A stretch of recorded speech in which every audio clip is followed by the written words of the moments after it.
They say that a reason that Scandinavians are so gloomy and despairing is because of the darkness. Because we have almost 6 months of winter. And I think there's something to it. Because even now, it's like dark 24/7, and you can almost feel something out there in the darkness looking for you. So, I'm Saturday, also known as Dennis. I'm sitting outside here in freezing temperatures and just wanted to have a little chat. I brought my notebook along. This is where I've been keeping notes about all my stories for the past 4 years. And I figured it would be fitting to bring it along when I'm going to make sort of an announcement. Sort of a big announcement, in a way. So, by the time this video is out, I've been writing on no sleep once a week for 4 complete years. That's over 200 stories. I started this project a few years ago, sort of as a challenge to myself, because I had been told that there wasn't an audience interested enough to read my work. I was told that, why do you keep writing so much when there's no one to read it? So I decided to let people read it, and apparently some of you liked it, so I just kept doing it. And it's nice to get into a routine where something you make becomes appreciated. But it's also just nice to have a routine in and of itself. I think that even if no one was to read about the Tomskog Universe and the many horrific adventures of our protagonists, I think I would still be writing. Maybe just not publish it anywhere. So after 4 years on no sleep, well, I wanted to do something special. So this year, as you may have noticed, we're doing a few new things. I'm going to call this the Year of the Bloom, meaning the sunflowers are migrating, they're blooming, and they're doing things they haven't done before. And we're experiencing the Tomskog Universe in a more in-depth way.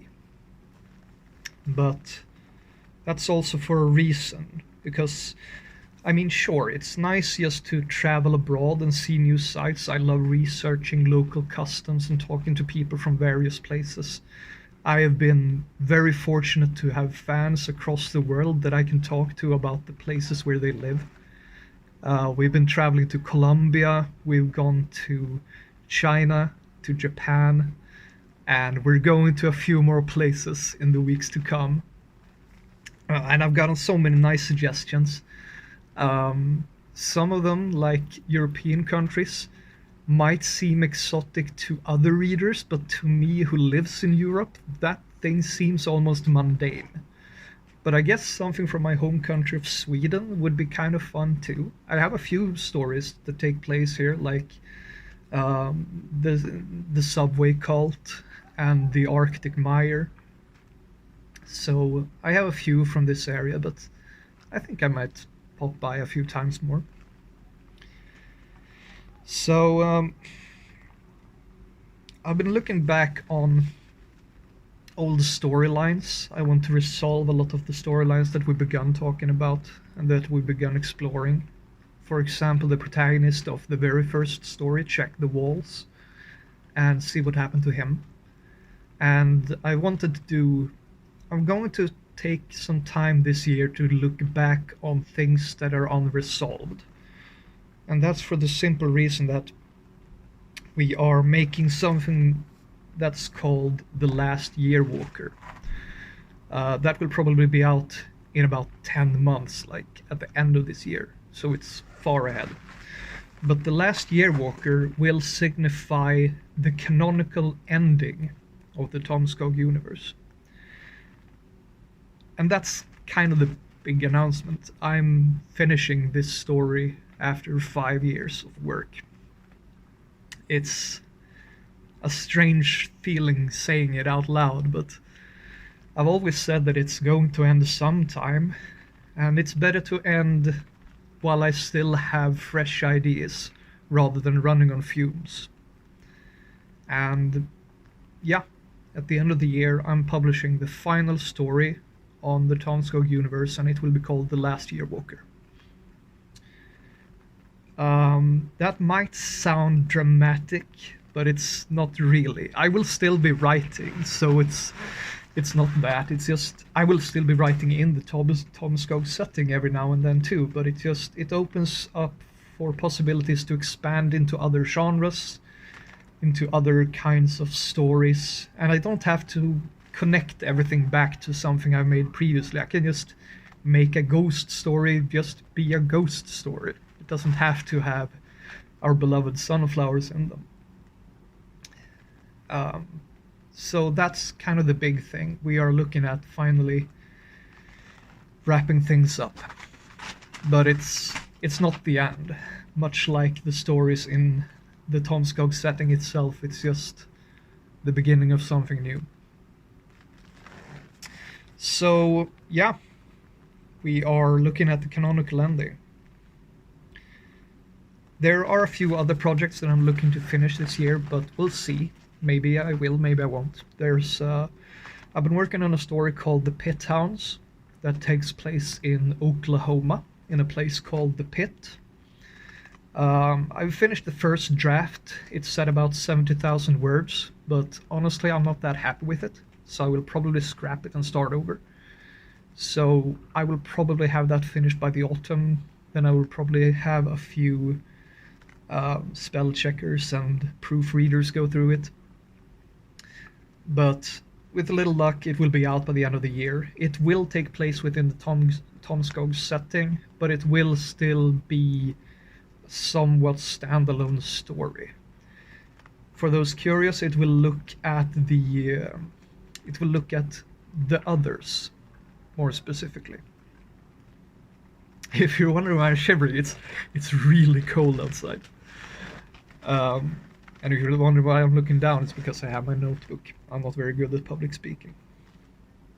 So there are a couple other projects down the road. Some of you remember the House of Lies that I did as an Instagram special.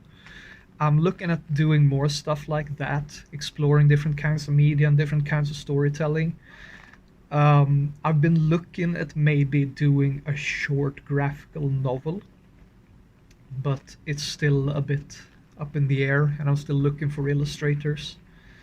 I've also been looking at a longer series called Midnight to Kozar, and I think that will be either a standalone story or something I don't publish necessarily on No Sleep, because the problem with No Sleep is that the formatting is very strict, and while it is very nice to have a format in the way that you can kind of get a sense of what kind of stories are being told on that platform, it also limits what you can tell.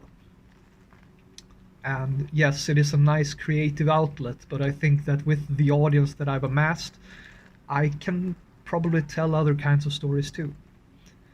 I've been wanting to tell stuff like, I don't know, science fiction, drama, maybe a little bit of fantasy. I've actually written fantasy books back in the day, but they're mostly in Swedish and no one's really interested in them. But yeah, Midnight to Kozar is one of the projects I've been working on. Another thing is the discussion about donations.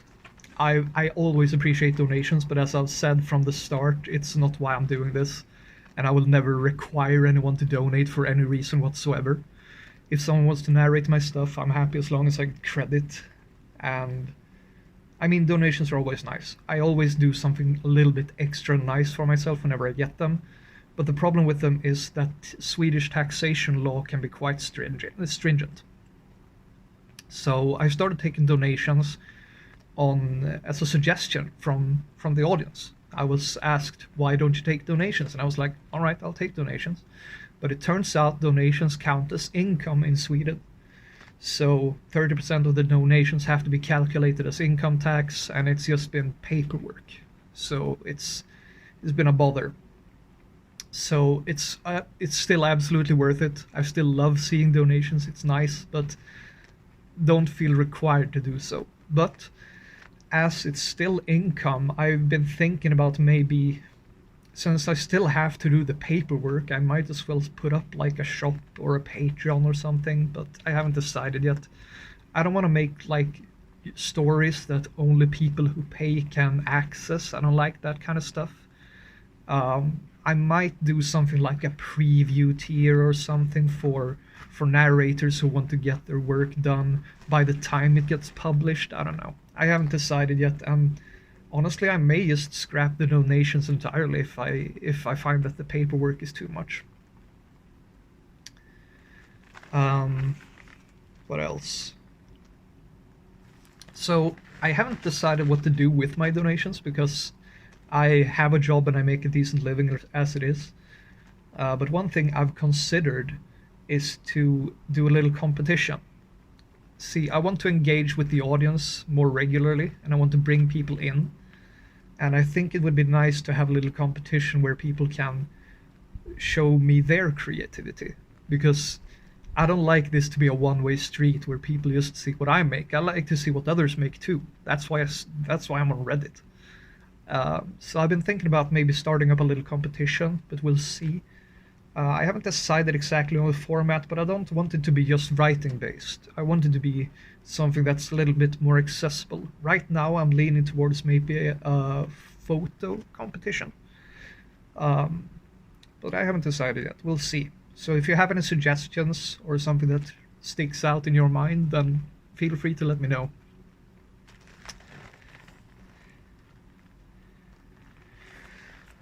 So that's a little bit about what's been going on, what I'm thinking about, what's going to happen. It's going to be a big year. It's my 5th year on writing on no sleep, and time passes real fast. It still amazes me that I can go on Google and YouTube and TikTok and Twitter and just put my name in and there will be narrations of things I've made in a dozen different languages. That's mind-blowing to me. Some time ago, I had one of my stories read out loud on Swedish national radio, which is surreal because I used to write a lot in my native language, but that just wasn't read. No one really saw it. So to have come full circle and have my international works be retranslated back into my native tongue, that's backwards, but also really fun. So I can see how it sounds to others what I hear in my head. But it's also it's amazing to have it's a very powerful thing to have such reach. And that's not something I take lightly, because there are literally thousands of people who love to see whatever pops up at the end of every week. Sometimes I get messages like, if someone hasn't seen a story posted by Saturday morning, I can sometimes get a message like, "Hey, are you okay? Where's the story?"